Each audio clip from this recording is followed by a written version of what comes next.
Les amis, je vais pas vous mentir, ça fait du bien de temps en temps d'essayer des voitures relativement simples, que ce soit sur le design ou sur ce qu'elles proposent. Je n'ai pas besoin de passer 100 ans avec pour comprendre ce que c'est. Et là, en l'occurrence, on est en présence de la nouvelle Volkswagen Passat. Vous êtes au courant, vous avez cliqué. Et c'est une bonne voiture. Il y a 2-3 trucs qui sont un petit peu embêtants, mais globalement, c'est une bonne voiture. Et je vais vous en parler de manière très pratique. Et franchement, je suis content. Par contre, que ce soit sur le style ou sur l'intérieur, j'ai l'impression que Volkswagen a fait des compromis parce que littéralement, ils ont privilégié le développement du Tiguan et cette voiture a un petit peu profité des restes. Et je vais essayer de vous expliquer ça et aussi pourquoi c'est une bonne voiture. On part maintenant. En fait, une des choses à savoir, c'est que cette nouvelle génération, elle grandit. Déjà, ils prennent que la version break, mais elle est plus longue, elle est plus haute. L'empattement s'est un peu amélioré, ce qui va profiter à l'intérieur. Mais ce qu'il faut noter, c'est qu'elle a été étroitement développée en même temps que la Skoda Superb. Et littéralement, cette Passat, c'est une Skoda Superb de chez Volkswagen. D'ailleurs, devant l'essor si puissant des SUV, j'ai presque l'impression que Volkswagen ne croyait pas au renouvellement de la Passat. Et en voyant le travail de Skoda, ils se sont dit, bon, bah, tant qu'à faire, autant renouveler la Passat. Sachant que l'Arteon va disparaître, qu'il y a quand même toute une flotte professionnels qui vont être intéressés par ce type de véhicule, faut qu'on se positionne.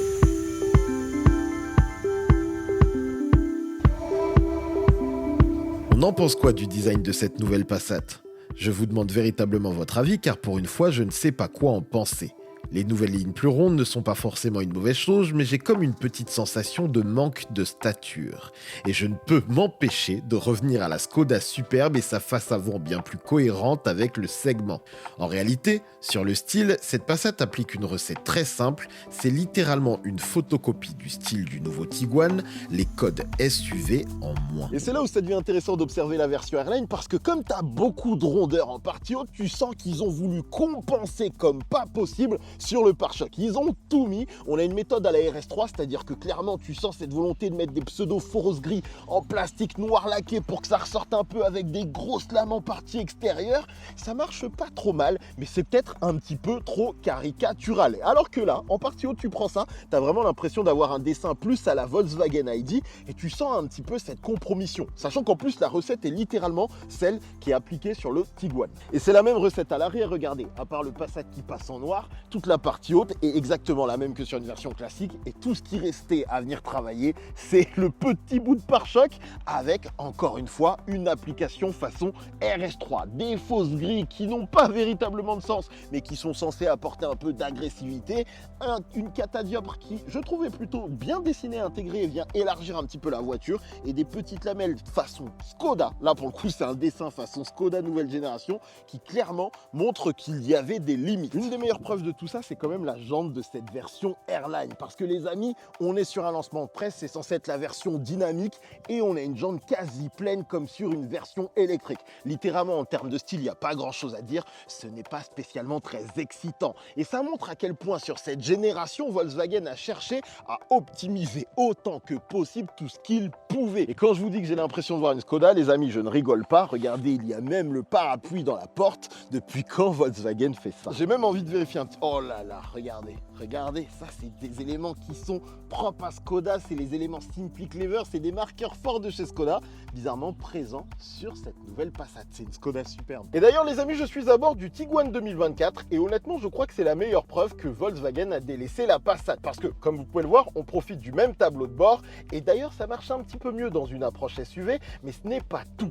On a également tout un travail de rangement en zone centrale qui est à un autre niveau que ce que propose la Passat qui à mon sens est censé être un peu au-dessus en tant que routière. On a une zone de double charge d'induction qui est royale, plus un deuxième étage amovible qui va vous permettre de venir ranger des éléments quand vous n'avez pas besoin de charger vos téléphones ou une fois que vous les avez posés dedans. En plus de ça, on a un bouton tactile mais également physique qui va vous permettre de prendre le contrôle sur le volume et quand vous le souhaitez, de venir changer vos modes de conduite. Alors hop, je fais un petit swipe et là je suis dans les modes de conduite et hop, un autre swipe et je suis en possibilité de changer les éclairages à travers différentes atmosphères.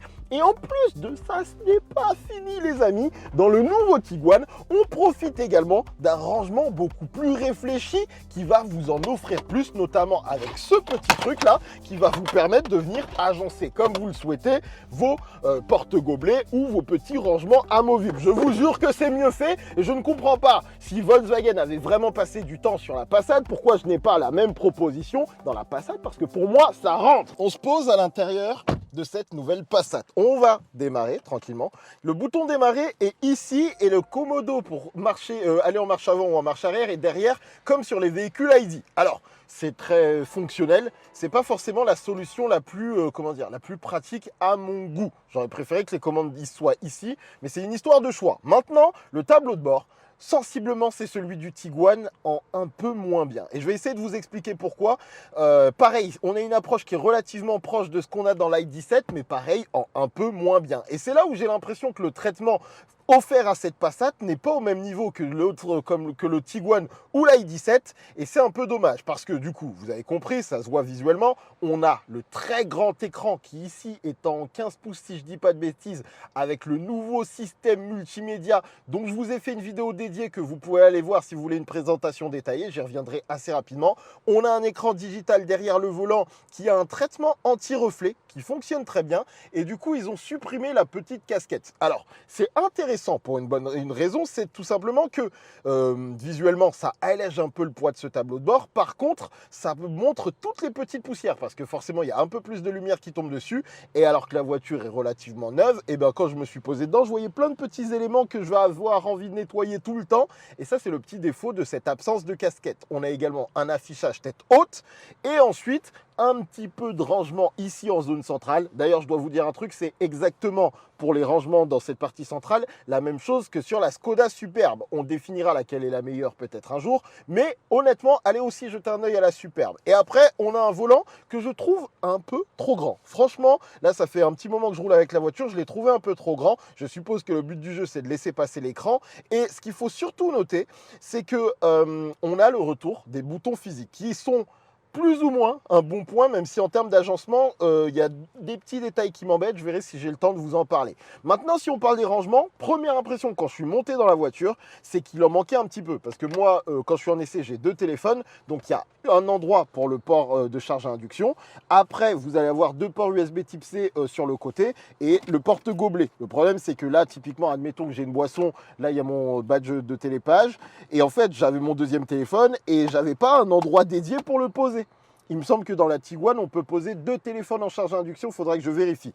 Et après, vous allez avoir ce rangement ici, qui n'est pas inintéressant. Il est un peu profond. Il y a une prise allume-cigare dedans. Il y a même un petit bandeau pour venir maintenir des petits objets. Il y a même de quoi venir maintenir des cartes. Alors, il faut que la carte soit, je pense, d'épaisseur classique, parce que celle-là est un peu fine et je viens de voir qu'elle est tombée. Et après, vous avez un petit support pour venir ranger des trucs. Mais du coup, vous êtes obligé de venir ouvrir cet espace et instinctivement, si vous avez les mains un peu chargées et que vous montez dans votre voiture, ça manque un peu de place. Donc, sinon, ce dont je dois vous parler et qui m'embête un peu, c'est la construction de ce tableau de bord. Parce que la voiture est une berline. Le but du jeu, c'est quoi? C'est logiquement, pour la plupart des gens, de rouler relativement bas. Sauf que ce tableau de bord, comme on dirait qu'il est pensé sur la base de celui du Tiguan, et ben en fait, il est fait pour conduire un petit peu haut. Il faut être un peu haut parce que pour le coup, j'avais pas de problème dans l'i17 et je suis allé voir qu'est-ce qui changeait. Et en fait, tout bêtement, le tableau de bord de l'i17 est moins épais en hauteur parce que il n'y a plus d'écran digital derrière le volant. Il y a un tout petit écran, ce qui fait qu'ils ont pu totalement affiner la hauteur globale du tableau de bord, juste intégrer le petit écran et des aérations, et vous n'avez pas ce grand bandeau dans lequel ils sont venus faire les insertions de jeu de lumière. Et quand vous allez conduire haut, ça marche un petit peu mieux, mais forcément quand vous prenez une position de conduite basse, et ben en fait ce que vous voyez c'est cet écran immense qui paraît beaucoup trop gros et qui du coup dans sa version 12 pouces je crois de série doit être plus appréciable puisque moins imposant dans le tableau de bord et limite quasi intégré sans dépasser du tableau de bord. Et c'est un petit détail, mais honnêtement je sens que la conception de ce tableau de bord n'est pas pensée avant tout pour la Passat et c'est un peu dommage. Après les finitions, comme je vous le dis, on est sur une version Airline. On a ces petits tissus façon Alcantara, des petits éléments, des petites surpiqûres grises. Globalement, c'est mignon. J'aime pas la finition du volant. Le cuir est je sais pas si vous allez entendre, mais il est très sec en fait. Il n'est pas du tout agréable et moelleux. Il n'est pas moelleux du tout. Et j'avoue que entre le fait que le volant soit grand, que le cuir perforé soit encore une fois un peu sec, un peu, je sais pas, ça manque un peu de qualité. Et bien le ressenti, en plus que le volant est grand, fait que j'apprécie pas totalement l'expérience. Mais après, on est plutôt bien dans la voiture. Le truc que je dois noter, c'est que du coup, siège Airline. Donc comme vous pouvez le voir, on a ces pseudo-baquets un peu moelleux. Et mon premier ressenti, après, je sais pas, j'ai dû faire 150-200 km avec la voiture, c'est pas très confortable. C'est-à-dire que je pense, et il faut savoir que j'ai roulé très très longtemps avec une i17, que du coup, les sièges Efficiency de la version Élégance doivent être beaucoup plus agréables que que les sièges de la version Airline. À noter que vous avez un réglage électrique pour la balance, mais tout le reste, c'est du manuel. Pareil pour la hauteur, je vérifie, c'est quoi? Je sais même pas comment ça fonctionne. Mais pareil, il y a plein de réglages qui sont manuels. Et justement, je viens de vous trouver une petite version classique avec un intérieur qui forcément redescend un petit peu en impression dynamique, mais qui pour autant, regardez-moi ce siège, a l'air quand même bien plus confortable. Sérieux, là pour le coup, j'ai l'impression que je serais plus à l'aise. C'est personnel, mais fou! Cet appui-tête, ah non, il n'est pas si moelleux que ça, on sent rapidement le dur.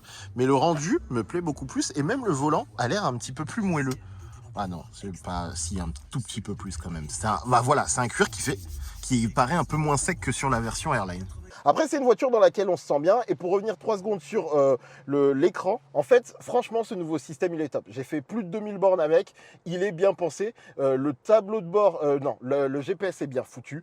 On a ensuite des éléments que, évidemment, vous allez pouvoir personnaliser. Les raccourcis qui sont là, vous pouvez également les personnaliser, ce qui est assez pratique. Parce que là, par exemple, quand j'ai pris la voiture, il n'y avait pas de raccourci vers la caméra 360. Donc, j'y suis allé moi-même. Et je me suis mis ma petite caméra 360 qui a une définition qui, honnêtement, et pas ouf. Alors, on voit bien ce qui se passe autour de nous. En plus, on a le choix des caméras. Attendez, je reviens comme ça, j'appuie ici, je peux voir derrière, je peux voir sur les côtés, je vois bien mes jantes, ça fait plaisir, vous voyez. Ça, c'est des points appréciables. Mais c'est ultra... la définition est très basse et ça, c'est assez surprenant. D'ailleurs, dans les petits détails que je peux vous dire, regardez quand j'appuie sur P, je ne suis pas directement dans la caméra 360. Ce n'est pas logique. Je dois encore appuyer une deuxième fois. C'est embêtant. Vous avez la gestion de la clim qui sera toujours présente en bas de l'écran. Si j'appuie un coup, je peux aller directement dans le GPS. Et un détail que je dois vous dire et qui est important, c'est que quand je conduis, parce que je suis dans une berline, je suppose, par exemple dans le Tiguan, ce sera peut-être moins embêtant.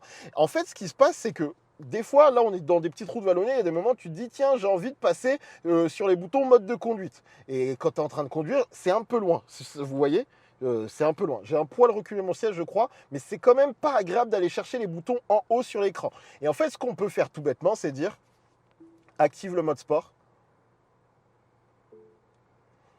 Imaginez que je suis en train de rouler. Et bam, elle passe en mode sport. Et en fait, quand je me suis rendu compte que la voiture pouvait faire ça, et ben, j'ai arrêté d'utiliser l'écran et je suis en train de conduire. J'attaque ma petite phase de conduite dynamique, bim, active le mode sport. Et après aussi, ce qui est relou, c'est que quand vous allez dans le truc du mode de conduite, logiquement, vous changez de mode de conduite et après, c'est bon, c'est fini. Sauf que ben, elle reste sur cette page. Donc là, qu'est-ce que je fais? Je lui dis, affiche la carte. Et bam, elle repasse sur mon GPS. Évidemment, à travers l'écran derrière le volant, je pourrais afficher le GPS directement si je retrouve la bonne. Je ne sais plus où c'est, je ne sais plus.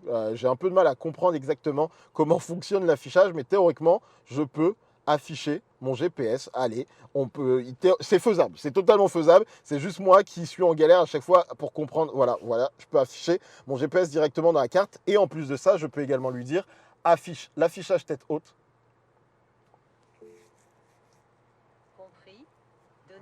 Et elle m'a activé l'affichage tête haute. Donc le contrôle vocal de nouvelle génération est très bon. Et il y a également des éclairages d'ambiance. Je vais voir si j'arrive à y aller directement sans me perdre dans la voiture. Vous voyez, il y a quand même pas mal de menus. Il faut s'y connaître un peu, c'est éclairage d'ambiance. Et là, je peux venir changer les couleurs de tous ces petits éléments. À savoir qu'il y en a à l'avant, mais également aux places arrière. Et globalement, c'est plutôt bien fait. Place arrière. Le siège est réglé pour moi et l'espace est monstrueux. Il faut vraiment se mettre en tête que la voiture a grandi par rapport à la génération précédente. L'empattement également, et la Passat, c'était déjà une voiture qui offrait de l'espace. Alors autant vous dire que là, chauffeur de taxi, gens qui veulent mettre des tonnes de choses dans le coffre en rabattant les sièges, il y a de quoi faire. Avec la possibilité de caler un ordinateur derrière le véhicule, la place avant, on a les petites aumônières qui font plaisir, on a les lumières d'ambiance dans la contre-porte, ça fait plaisir pour les enfants par exemple. On a même le pare-soleil, ça c'est cool. Zone centrale, relativement simpliste. 2 ports USB type C. Après, on a la zone de contrôle des aérations. On doit potentiellement être sur une clim tri-zone. Le truc que je note, c'est qu'il n'y a pas de prise électrique. Punaise, je suis à peu près sûr que dans la Skoda Superb, ça doit être disponible. On va regarder la coudoir, comment il est fait. Version relativement simple, un peu moussée, avec une zone de support pour téléphone ou tablette. Ça, c'est quand même plutôt sympathique pour les longs trajets. Sinon, on donne des livres à nos enfants. On a une trappe à ski assez conséquente qui donne la voie sur le coffre complètement immense qu'on va aller voir dans quelques instants. Et écoutez, les amis, c'est plutôt... Alors mince, j'ai coincé quelque chose. Ah ok. C'est plutôt... Non, c'est juste bien. Et en plus, le toit ouvrant dont je ne vous ai pas parlé, il y a un moustique qui essaye de m'attaquer, mais c'est fermé, qui est assez grand. Et évidemment, principalement pour les passagers arrière, à l'avant, c'est comme il est ouvrant. Quand vous êtes conducteur, vous profitez d'un peu d'air, mais visuellement, et peut-être d'un bain de lumière. Mais sinon, visuellement, ça n'apporte pas énormément de choses. Mais après, en espace, quel délire! Je teste le moelleux des appuis-têtes. On est sur un moelleux plutôt qualitatif. Allez, on va aller voir le coffre. Et alors pour le coffre, on va faire ça un peu différemment. Regardez, c'est assez hallucinant. Honnêtement, notez la petite trappe qui se rétracte automatiquement. Et franchement, le volume de coffre, c'est un délire. C'est-à-dire que honnêtement, les amis, le coffre, il est immense. Regardez, là, il y a mon petit bagage cabine. Je pourrais franchement, en forçant un peu, presque en mettre 2 autres à côté. Et ensuite, vous avez de la longueur. On regarde ici, qu'est-ce qui est encore disponible. Tout cet espace qui, du coup, est pour une roue de secours. Mais si vous enlevez le matos, vous avez encore plein de place. Et à noter, les petits éléments qui sont sympas. Ma valise bougeait tout à l'heure. Et en fait, ils vous mettent des petits éléments comme ça, qui scratchent, qui vont vous permettre de diviser un petit peu l'espace. En plus, on peut également retirer ça. Alors, suffit de tirer comme ça. Et ça, vous le calez un peu où vous le voulez dans le coffre, en appuyant tout simplement. Ce qui fait que vraiment, vous avez un coffre qui est immense. Et ça ne s'arrête pas là, parce que déjà, regardez les rangements latéraux. Ça, c'est n'importe quoi. Il y en a également un là. Et ce qui fait plaisir, c'est qu'on peut noter la petite prise ici en 12 volts. Et il me semble, effectivement, qu'il y a une prise électrique ici. Donc ça, déjà, c'est un bon point. Mais évidemment, ça ne s'arrête pas.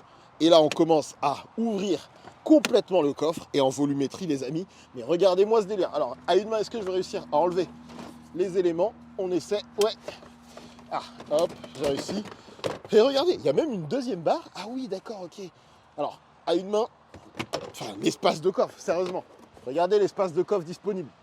C'est n'importe quoi. Enfin, je veux dire, franchement, là-dessus, il n'y a rien à dire. C'est un pur break pour transporter du matériel comme vous le souhaitez. Là, pour le coup, c'est parfait. Là, il y a ces arrangements. Non, mais là pour le coup, c'est parfait. Bon, et les amis, à conduire, qu'est-ce que ça donne? Alors, on est sur autoroute, qui va me permettre d'être un peu plus détendu pour prendre en considération tout ce que j'ai vécu avec la voiture. C'est une très bonne voiture à conduire. On a une bonne routière avec un châssis plutôt qualitatif, puisqu'on a pu aller un peu dans les petites routes vallonnées derrière Nice, et tu sens que tu as une voiture très bien faite. Ça fait plaisir. Mais il y a un petit problème à mon goût, c'est le moteur. Parce que là, je suis sur la version 1,5 litre TSI Evo avec une micro-hybridation qui fait 150 chevaux. Et honnêtement, en fait, je suis mitigé parce que c'est pas un mauvais moteur. Et même, tu sens qu'ils ont bossé le moteur sur l'aspect efficience à toute patate.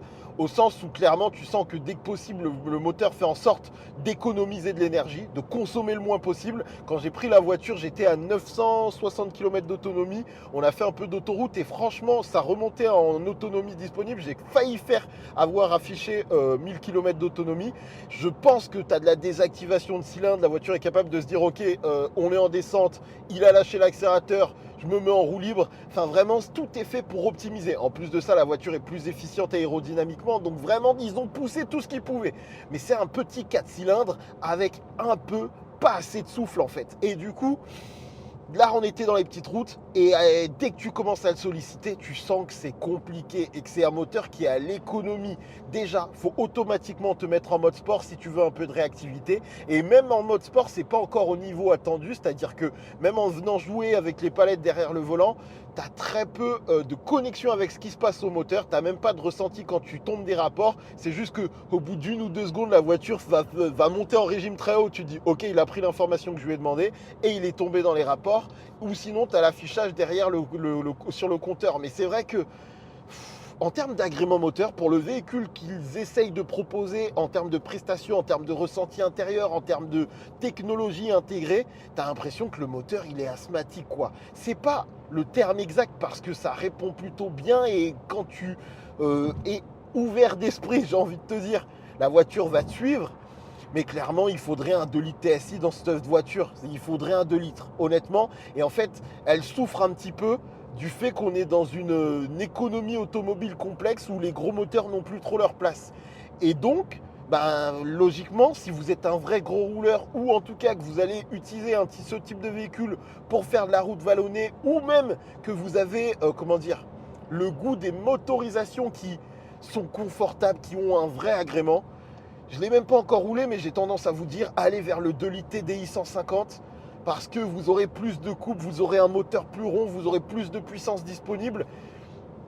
Et du coup, ça devrait être logiquement bien plus confortable parce que c'est un peu difficile, honnêtement. Et la voiture n'est pas chargée, mais on est à 1680, on doit être à 1600 kg environ, ce qui veut dire que si vous chargez la voiture, ça peut commencer à devenir un petit peu sec côté moteur. Et c'est vraiment le point dommageable parce que, encore une fois, ce nouveau système multimédia, la navigation, le contrôle vocal, vous voyez là, j'ai tous mes petits détails de parcours affichés, ça marche bien. L'affichage tête haute, très lisible, même si à noter sur cette version, on n'a pas l'affichage en réalité augmentée, qui était assez appréciable sur l'i17. On a également des assistances de conduite qui sont très bien faites, puisque là, la voiture est maintenue dans sa voie. Et vous pouvez voir, ce qui est assez amusant, c'est qu'on a une indication très précise d'où est la voiture. C'est-à-dire que si je me cale légèrement sur la droite, en théorie, la voiture va se dire « Ok, il voulait être légèrement sur la droite, je le laisse légèrement sur la droite. » C'est littéralement ce qui est en train de se passer. Et j'ai une indication visuelle très précise de ce qui se passe. Et ça, du coup, ça augmente un petit peu la sensation de contrôle et en même temps de confiance qu'on a dans le système qui va vous assister entre le régulateur adaptatif et le maintien dans la voie. Et du coup, sur les longs trajets, vous laissez la voiture faire. En insonorisation, après, il faut bien se mettre en tête que je suis sur une version Airline et j'ai des grosses jantes. Du coup, j'ai tendance à penser que j'ai un bruit de roulement qui est assez conséquent.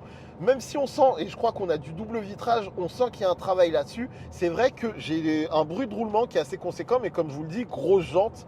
Donc, il faudrait tester sur une version, par exemple, élégance, qui devrait théoriquement avoir des jantes un peu plus petites et plus de confort à apporter. Je reviens sur ce que j'ai dit. Là, je suis sur un bitume de meilleure qualité et clairement, en fait, ça fonctionne. Clairement, la voiture est très, très discrète. Il n'y a que si je sollicite ce TSI là que ça devient un poil moins agréable, mais sinon en termes d'insonorisation c'est bien fait, c'est vraiment bien fait. Et aussi le point à noter sur le retour concernant le DCC Pro, si je vais dans les modes de conduite et que je vais dans individuel et que j'appuie sur la molette de réglage, vous voyez j'ai 15 niveaux de réglage sur le DCC Pro et honnêtement entre le mode confort et le mode sport on sent une vraie différence par exemple sur une route abîmée. Donc c'est vraiment une voiture qu'il faut, si vous êtes du genre à rouler beaucoup et dans différentes conditions et à apprécier avoir une voiture qui va se rigidifier en mode sport et s'assouplir quand vous êtes en conduite tranquille, honnêtement, pour le coup, ce mode DCC Pro est vraiment à conseiller parce qu'on ressent les apports de cette suspension pilotée de nouvelle génération et c'est assez appréciable. Globalement, c'est une voiture qui est plutôt cool. Si je dois la comparer à l'i17, parce que quelque part, c'est un peu la version thermique de l'i17. l'i17, dans son intérieur, propose un truc qui me paraît globalement plus cohérent. Clairement, on dirait qu'il y a eu un peu plus d'efforts sur l'i17, même si elle a quelques retards technologiques. Allez voir ma vidéo si vous voulez comprendre le pourquoi du comment. La sensation de conduite, je vous dis, j'ai l'impression que ce tableau de bord a été construit plus pour un SUV que pour cette voiture. Donc mon ressenti est un petit peu perturbé. Je suis pas parfaitement installé dans cette voiture. Je me demande si dans une Skoda Superbe qui a un tableau de bord peut-être un peu plus pensé pour la voiture, je me sentirais pas mieux. Ça, c'est une vraie question. Et l'autre point que je dois noter, c'est la consommation. On va essayer d'y jeter un œil. Je vais essayer de trouver l'information assez aisément. Si j'y arrive, oui, j'ai réussi. Et donc en consommation, pour le moment, je suis à 7,7 litres. Sachant que très honnêtement, c'était pas du tout représentatif d'une utilisation classique de la voiture. En plus, on a eu de la petite route. C'est-à-dire que honnêtement, c'est une voiture qui, à mon sens, sur des trajets assez simplistes, vous pourrez faire un 6 litres, peut-être même un peu en dessous, si vous êtes très bon dans la conduite tranquille. Donc quelque part, c'est assez impressionnant le travail d'efficience qu'ils ont fait sur la voiture, mais ça coûte des points au style de la voiture. Et ça, c'est pas très grave parce que je pense que c'est une voiture qui est clairement acceptée comme étant plus pratique que stylée. Mais par contre, il n'y a pas le bon moteur sur la version essence. Et ça, je trouve un peu dommage, même si très certainement que cette version sera majoritairement vendue en hybride, avec les nouveaux moteurs hybrides. Je crois qu'il y en a un qui fait 190 ou 200 quasiment, et une version qui montera à 270 chevaux et des poussières, et avec 100 km d'autonomie en 100% électrique. Je crois que ce sera des moteurs qui, en termes de puissance et d'agrément, devraient pas mal se situer. À tester, mais ça, ce sera plus tard dans l'année. Moi, globalement, ma découverte assez rapide, parce que j'étais tout seul et qu'il y a beaucoup de choses à filmer, j'essayais un peu de tout vous montrer sur la voiture, était quand même, honnêtement, appréciable. Franchement, c'est plutôt bien fait. Je suis plutôt content de ma découverte. Alors, attendez, c'est un peu la galère sur l'autoroute. Je vais essayer de trouver une voie où je peux m'insérer. Mais c'est une bonne voiture. C'est une bonne voiture qui souffre un petit peu de la modernité moteur d'aujourd'hui sur cette version ITS 650 et avec un bon 2 litres TDI à l'ancienne ou même des plus gros moteurs. Je dois avouer, allez, on fait une accel. Je suis plus au plancher. Waouh, et ça laboure, et ça laboure, et ça laboure. Je suis allé chercher le kickdown pourtant et j'ai pas passé les 100 km/h, c'est un peu chaud. Bon, là, on accélère 110, 20, 130. Waouh, c'est quand même un peu long. Ça, c'est le petit point qui est un peu dommage. Mais en dehors de ça, les amis, c'est toujours une Passat plutôt qualitative. Même si peut-être aller jeter un œil à la Superbe, par exemple, des trucs comme ça. Voilà ce que je pouvais vous en dire dans les grandes lignes.